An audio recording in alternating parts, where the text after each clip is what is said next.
السلام علیکم ورحمۃ اللہ وبرکاتہ نحمده ونصلی علی رسولہ الکریم اما بعد فقد قال اللہ تعالی فی القرآن المجید والفرقان الحمید فاعوذ باللہ من الشیطان الرجیم بسم اللہ الرحمن الرحیم یا ایہا النبی قل لازواجک وبناتک ونساء المؤمنین یدنین علیہن من جلابیبہن صدق اللہ العظیم۔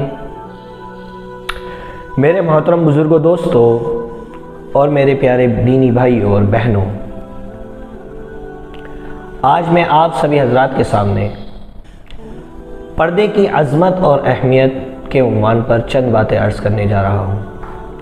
اللہ رب العزت سے دعا ہے کہ وہ مجھے حق بات کہنے اور آپ سبھی حضرات کو حق بات سننے اور ہم سب کو ان سب باتوں پر عمل کرنے کی توفیق نصیب فرمائے، آمین ثم آمین۔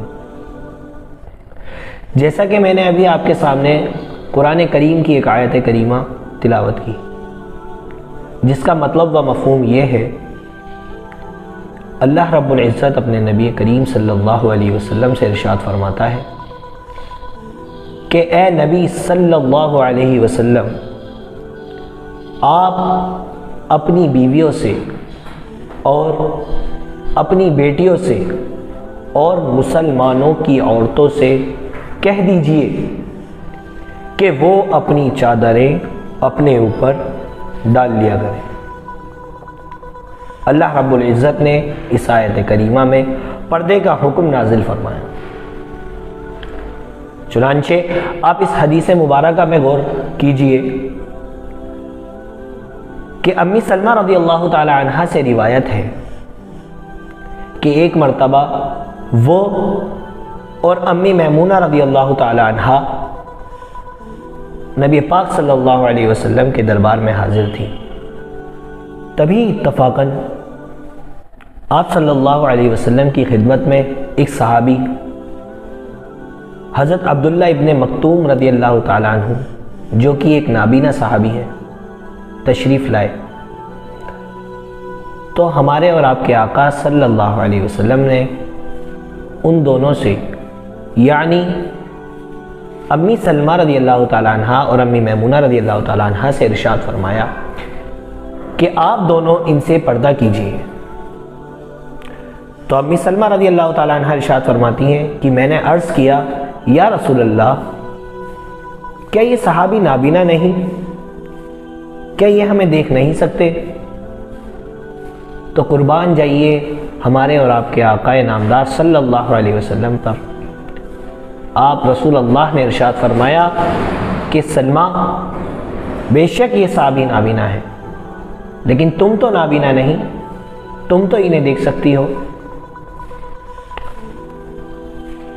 میرے پیارے بہنوں اور بھائیوں، آپ اب خود غور فرمائیے، اس مقام پر کسی بھی طرح کی خرابی کا اندیشہ بالکل بھی نہیں تھا، کیونکہ ایک طرف ازواج مطہرات جو کہ تمام امت کی مائیں ہیں، اور دوسری طرف ایک نیک صحابی حضرت عبداللہ ابن مکتوم رضی اللہ تعالیٰ عنہ، اور وہ بھی نابینا۔ لیکن ہمارے اور آپ کے آقا نے پردے کا حکم صرف اس لیے دیا کہ تاکہ مزید پردے کا اہتمام کیا جا سکے، اور امت کی تعلیم و تربیت کی وجہ سے آپ صلی اللہ علیہ وسلم نے اپنی بیویوں کو پردے کا حکم فرمایا۔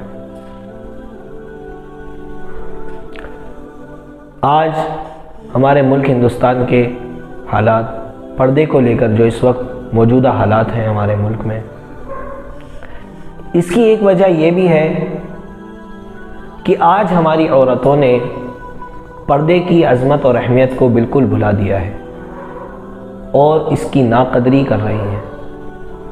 ہم نے اس کی قدر کو بالکل بھلا دیا ہے اور مذاق بنا کے رکھ دیا ہے پردے کا۔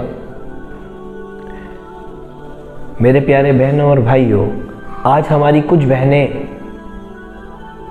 جو بے پردہ بازاروں میں اور مارکیٹوں میں اور کہیں بھی آنا جانا کرتی ہیں، اور انہیں اس کا ذرا بھی احساس نہیں۔ تو دوسری طرف ہماری کچھ بہنیں پردہ تو کرتی ہیں، لیکن وہ بھی فیشن کے طور پر، اپنے جسم کو چھپانے کے لیے نہیں بلکہ اچھا دکھنے کے لیے وہ پردہ کرتی ہیں۔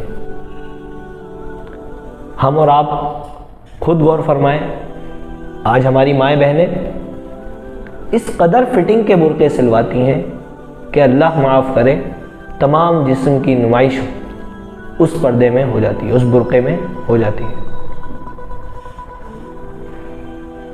ٹھیک اسی طرح پردے کو لے کر کچھ غلط فہمیاں ہمارے معاشرے میں پھیلتی جا رہی ہیں۔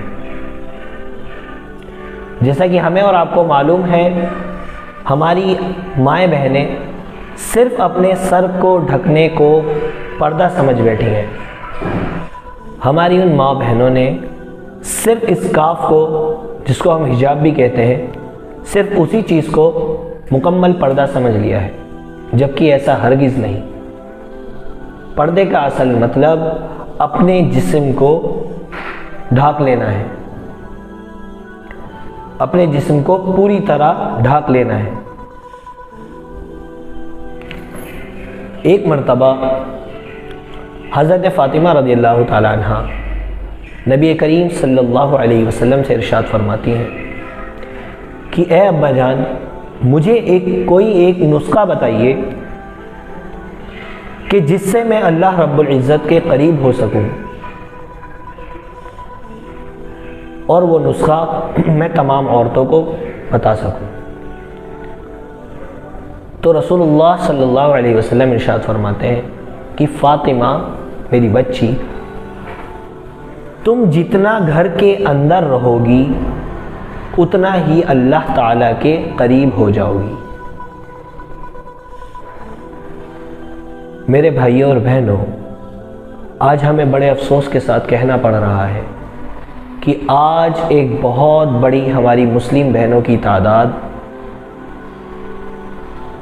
جو بے پردہ ہو کر اپنے فوٹوز اور ویڈیوز بناتے ہیں اور پھر اس کو اپنے سوشل میڈیا پلیٹ فارم پر اپلوڈ کرتی ہیں، اور پھر وہ فوٹوز ویڈیوز کچھ گندے لوگ، کچھ جسم کے بھوکے ان فوٹوز اور ویڈیوز کو دیکھ کر آپس میں شیئر کر اور خوب خوش ہوتے ہیں۔ افسوس صد افسوس کہ آج ہماری وہ بہنیں چند لائکس اور کمنٹس کے لیے اور سوشل میڈیا پر فیمس ہونے کے لیے یہ سب کام انجام دے رہی ہیں۔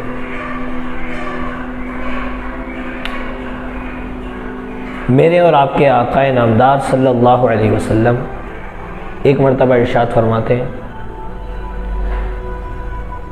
کہ ایک عورت 4 مردوں کو اپنے ساتھ جہنم میں لے کر جائے گی۔ صحابی نے پوچھا یا رسول اللہ وہ 4 لوگ کون ہیں؟ تو نبی کریم صلی اللہ علیہ وسلم ارشاد فرماتے ہیں کہ وہ 4 لوگ، سب سے پہلا اس عورت کا باپ، اس سے سوال کیا جائے گا کہ تو نے اپنی بیٹی سے پردے کے لیے کہا یا نہیں، اور اگر نہیں تو اسے بھی جہنم میں ڈال دیا جائے گا۔ دوسری طرف اس کے بھائی سے سوال کیا جائے گا کہ تو نے اپنی بہن سے پردے کے لیے کہا یا نہیں، اور اگر نہیں کہا تو اسے بھی دوزخ میں ڈال دیا جائے گا۔ ٹھیک اسی طرح اس عورت کے شوہر سے سوال کیا جائے گا کہ اپنی بیوی کو پردہ کرایا یا نہیں، اور اگر نہیں کرایا تو انہیں بھی جہنم میں ڈال دیا جائے گا۔ اور چوتھا وہ بیٹا جو اپنی ہر ضدیں اپنی ماں سے کہہ کر پوری کرواتا تھا، وہ بیٹا کیا اس سے سوال کیا جائے گا کیا تو نے اپنی ماں کو پردے کے لیے کہا یا نہیں، اور اگرچہ نہیں تو اسے بھی جہنم میں ڈال دیا جائے گا۔ میری پیاری بہنوں، عورت کا پردہ کرنا دین اسلام میں ٹھیک اسی طرح فرض ہے جس طرح نماز کا فرض ہے۔ جس طرح روزے کا فرض ہے، جس طرح زکوٰۃ کا دینا فرض ہے، ٹھیک اسی طرح عورت کا پردہ اسلام میں فرض ہے۔ آخرت کے روز ایک ایک عورت کئی مردوں کو اپنے ساتھ جہنم میں لے کر چلی گئی۔ اللہ رب العزت ہمیں عمل کی توفیق نصیب فرمائے، کہنے اور سننے سے زیادہ ہمیں عمل کی توفیق نصیب فرمائے، اور ہماری ماں بہنوں کو پردے کا احساس، پردے کی اہمیت کا احساس دلائے۔ آمین ثم آمین۔ وآخر دعوانا ان الحمد للہ رب العالمین۔